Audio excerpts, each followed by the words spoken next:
Hello, welcome back to Antisocial Studies. My name is Emily Glankler, and this is the second in a long series of videos I'm doing called WAP Teacher Talk. So my last video was specifically for teachers who are new to AP World History. From here on out, all these videos are really intended for any AP World History teacher who's just looking for a little bit of extra guidance or support. Today is a really important topic, which is how to cover all the WAP content. And you can stop the video right now because the answer is just you don't cover it all. Done. Well, not totally, but really, right? Like the biggest question I get from new teachers is how do you cover everything? Like I don't understand, even when they cut down the content to just modern, it's still not enough time to cover 800 years of a history of an entire planet. So just don't. You should just accept right now that you're gonna have to skip stuff. There are gonna be things you're not gonna talk about, and it's gonna hurt your heart. Like last year when I didn't really talk about Peter the Great that much because I was like, it's kind of de-emphasized now, and it's kind of AP Euro now. It broke my heart, but I had to do it, right? So what should you cover? I mean, really, like the AP class is broken down into two things. There's skills and there's content. So in terms of skills, right, you cover reading and you cover historical reasoning, right? And that really should be the main focus. My biggest tip to any AP history teacher is that you should really found your class on skills. And then just think of the content as the thing you use to teach the skill. I think a lot of teachers approach it the opposite. I think that's the more traditional way is they say, well, okay, I got to teach Peter the Great today. And then they think, okay, well, I guess I could have them write something on Peter the Great. What I'm suggesting is you start by saying, I really need them to learn how to write an SAQ today. Okay, maybe I can make an SAQ about Peter the Great, right? You kind of come at it from the other angle, and that's going to really help you cut down on content, right? What you're basically then doing is you're like Marie Kondoing the entire AP World History curriculum. You're putting in the skills first. Here's what I need them to be able to do at certain times. And then you're picking and choosing the content that applies to that skill. Now, this is all with the understanding that like kids are reading the textbook, right? So they're in theory learning everything from AP World History, which we know is not true. But you need to kind of let go of this idea that it's your job to talk about everything in the curriculum. So focus first on skills, writing and historical reasoning, right? So historical reasoning, I just kind of form these as the 4 C's, right? Comparison, causation, change over time, contextualization. And that's actually how I scaffold my skills. So when I'm looking at my first semester planning, I kind of pace out, which will be the next video, how to pace out your year. And I pace out the content where I say, okay, I know I need to get through unit whatever by the winter break. But before I go into any more detail on content, I pace out these historical reasoning skills. So I think through and I say, okay, well, let's start with comparison. That's the most straightforward. Then we'll move to causation. These are skills and historical reasoning skills that I'm going to include in my unit videos. So basically one of the parts of this series is going to be unit videos specifically for the teacher. So I will have a video for you on unit 1. And I will tell you like, hey, unit 1's a great unit to practice comparison. Here's how you might do that. I'll give you lesson ideas, that sort of thing. So if you're following along with these videos, you'll kind of be following along with the way I at least build and scaffold my course. Okay, but what you're really here for is content, right? Like how do you cover the content? And really, you should start first with broad developments and then add in specific illustrative examples as they make sense. So if you look at the CED, right, that's what they do too. They give you the broad narrative, that's the main part everyone has to cover. And then they give you off to the side all these different specific examples. And you just have to bring in theory, 1 from each category to prove whatever development you're talking about. So here are a few of my tips for covering as much content as you can in AP World. The first is to preview each unit with your kids. Like, don't make them guess all unit. Why are we talking about this? Tell them up front, the first day of each unit, here are the major developments that are going to happen in this unit. You can just let me do it for you on my YouTube channel. So parallel to this teacher talk series, I'm also putting together a student series. I'm not going full Heimler. Heimler's history is still amazing and I'm not reinventing that wheel. But what I am going to do is have just my really broad, like what I do in my class to introduce each unit. And I'm just going to put the PowerPoint up here, talk through it like I'm doing with you, and post those on YouTube so that students can use them as well. And so what you're doing is you're basically laying out your thesis statement or statements for the unit. So you might be saying something like, in Unit 2, we're going to see that innovations are going to lead to powerful trading cities and states. That's a big thing you're going to see. And you've given them that thesis statement. Ideally, they write it out or it's written out for them somewhere. And then really their job as they read the book, as they listen to your lectures, they do your lessons, whatever, is to just gather specific evidence proving that statement. And obviously, whichever other statements you include for Unit 2. It's very rarely just one. And so again, don't make them guess. I call these my spoiler alert days. I say, here's what we're about to learn. And I give them the big picture so that they're not sifting through that textbook, or you're not feeling like you have to lecture on every single little thing, right? You're just kind of now picking and choosing, okay, what do I need to show them? What do I need to introduce to them to convince them that the things I said are happening are happening? Tip number 2 is to be efficient. So here's an example of what that might look like, right? You don't want to double cover content unless you're reteaching it because kids didn't understand it. But otherwise, in an AP class, it's like you have to put some of the learning 100% on the students. And so what I might have my students do is like, okay, the night before, maybe they read in my AMSCO book, right? They read 1.1 on the Song Dynasty. And then they come into class and we look in detail on the Abbasid Caliphate.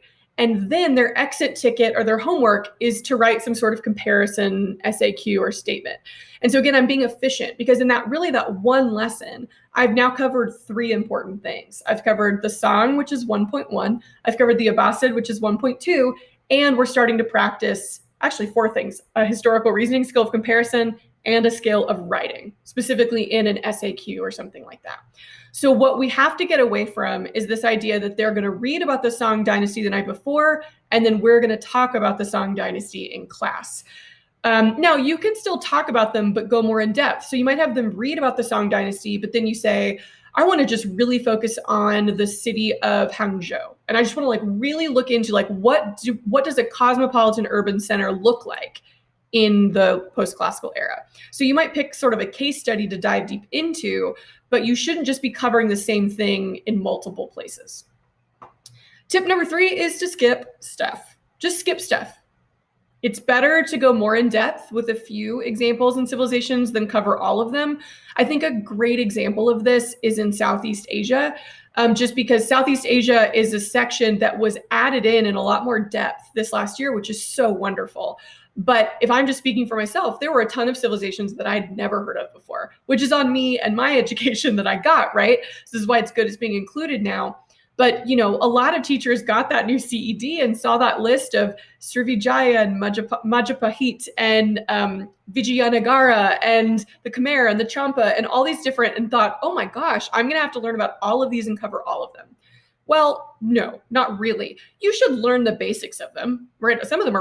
All of them are really badass. The Majapahit is like really interesting, but you should kind of learn the basics of them and then maybe pick 1 or 2 to then really dive deep into and just kind of skip the other ones, right? So for example, I decided to focus on the Majapahit as a sea-based trading kingdom, and then I focused on the Khmer as a still more land-based trading kingdom. So it's like now kids have an example of each of those things if they need that.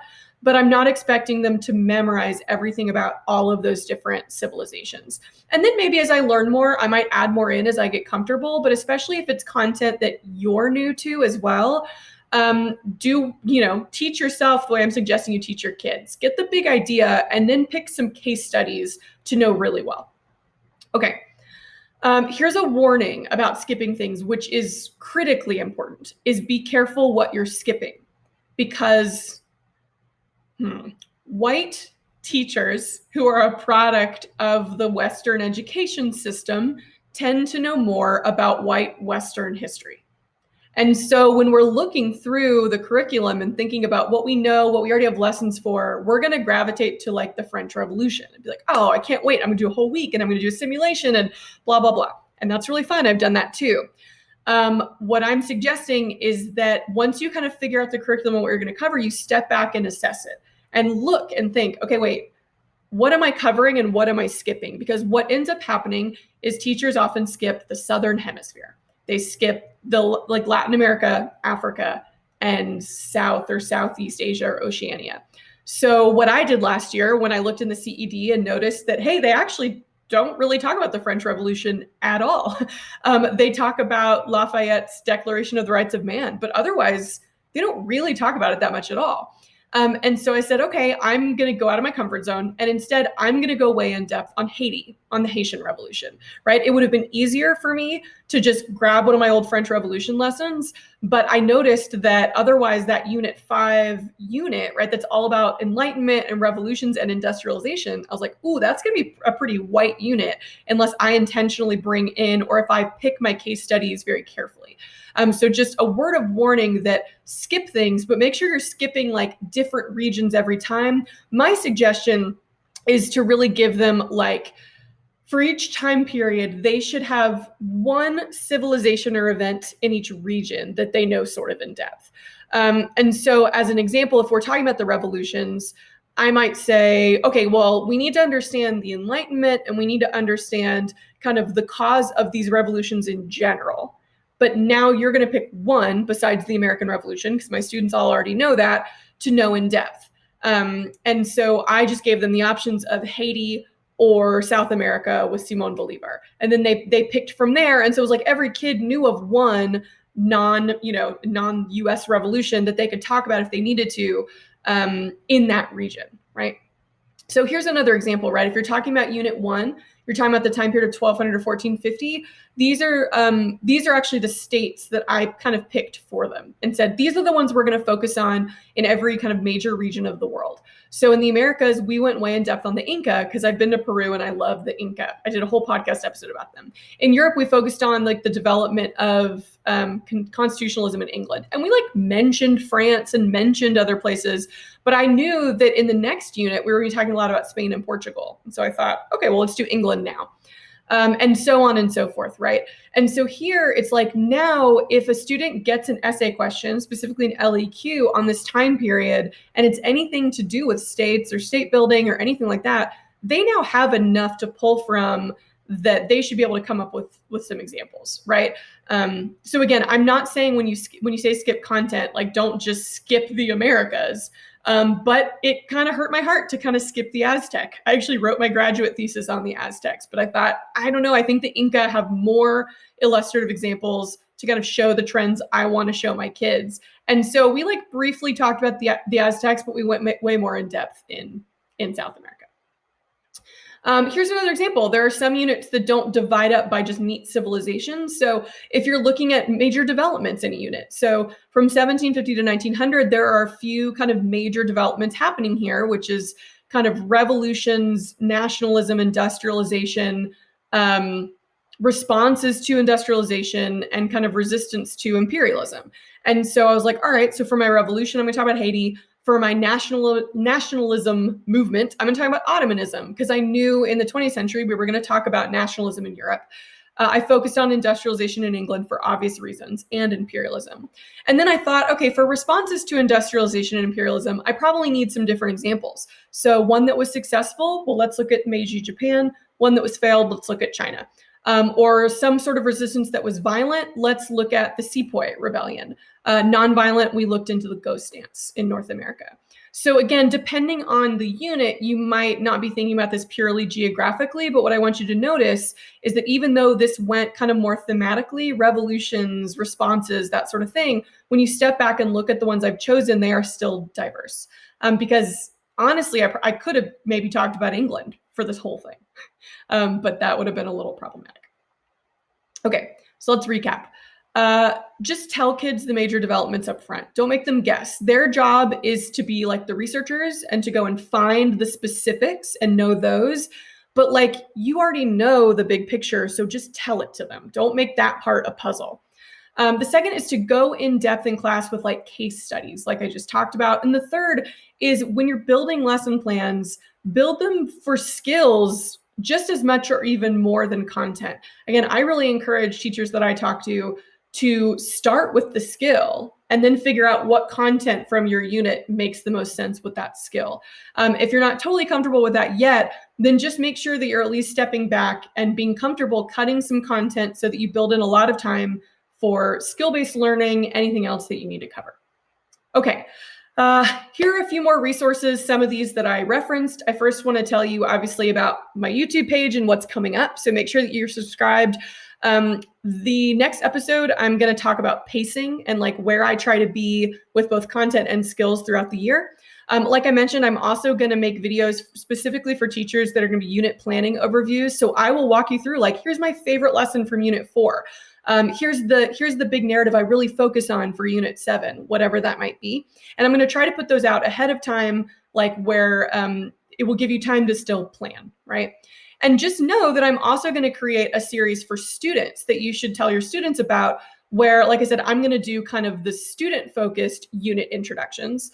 And then I'm going to do deep dive videos on specific examples. So the first one of those deep dive videos coming up is going to be on the House of Wisdom, right? So I'm going to try to pick 1 or 2 key terms from each unit that might be just like a blip on the CED. And I'm going to spend anywhere from 5 to 15 minutes going in a little more depth so that that now becomes a piece of evidence that hopefully they remember and they can like really use in a complex way.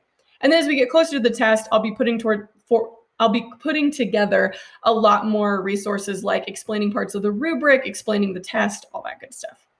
A few other resources on my website. I have a lot of just kind of simplified College Board materials. So I took the CED and simplified it because that's actually what I give to my kids as their review. When we start Unit 1, I say, here's the CED for Unit 1. This is what you need to know. I've also simplified the writing rubrics. I'm posting all of those unit intro PowerPoints that I'm going to use for the student videos for free on my website. So if you want to walk them through the PowerPoint, you have access to it. If you don't, you can just assign it. They'll be short videos. You can assign those for homework, maybe right after they finish the Unit 1 test. They just go on YouTube and watch my short Unit 2 intro video. And then I do also have full lesson plans and projects and interactive materials on my website. Some of those are exclusive to my Patreon subscribers, but it's just $1 a month. So like if you think it's useful and you want to throw me $12 for the whole school year, right? Just 1 month at a time, I would really appreciate it because it helps me make more of this content. And I think that you'll find it really helpful. One other resource that I want to tell you about, and this is not a sales pitch because it has no impact on me whether you register for this or not. I will just say I know it's going to be good because I made it. So I also work for Marco Learning. They've hired me to be their AP World History kind of consultant. And so what they do, they're a newer company that's really phenomenal. I really mean that. I actually don't love a lot of like educational prep companies. This is an exception. They're filled with teachers and everyone making the content is a teacher that's still in the classroom. So like me. So what they do at Marco Learning is if you sign up for like a teacher support class for the entire year, then you become part of the Marco program. And so each month you get 3 fully formed lesson plans ready to print and go or share and go. They're all made by me, by the way, and they're different from the ones I have on my own website. You also get 1 or 2 live online mentoring sessions, again, with me. So basically it'll be a much smaller group. We'll check in, we'll talk about the lessons. Here's how I do this. We'll get feedback. I'll give you support. They also have amazing study guides and a lot of practice AP tests that are, again, totally different from what you see on the College Board. So if that's interesting to you and you or maybe your school district ideally is willing to pay for that for a year, then go to marcolearning.com and check it out. But if not, just know I'm putting a ton of free resources also that will be separate and different from these on my YouTube channel, on my Instagram at Anti-Social Studies, and also on my website. So thanks so much. Make sure that you're subscribed so you can see when I post my next video. Next time, we're talking all about pacing. Thanks.